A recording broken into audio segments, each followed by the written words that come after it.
রব্বুল আলামিন আমাদের নবীকে আমাদের জন্য কি বানিয়ে প্রেরণ করেছেন?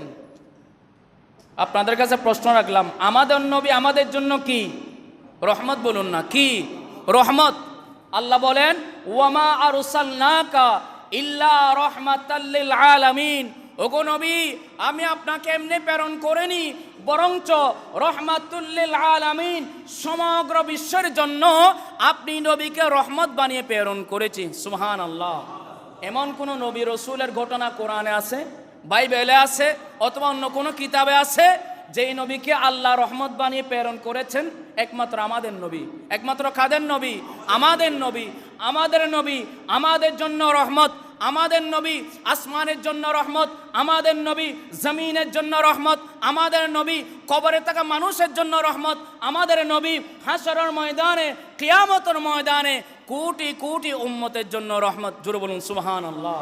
এই জন্য আল্লাহ বলছেন, রহমত কেমন? আবার আমরা তো পৃথিবীর মধ্যে অবস্থান করছি।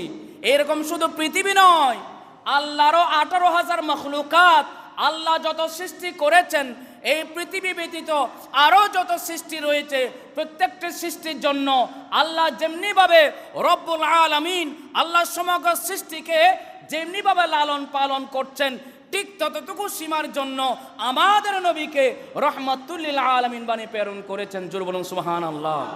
এই আমাদের নবীকে যে রহমাতুল লিল আলামিন সম্মান মর্যাদা আল্লাহ দিয়েছেন, অন্য কোন নবীকে কি এমন মর্যাদা দিয়েছেন?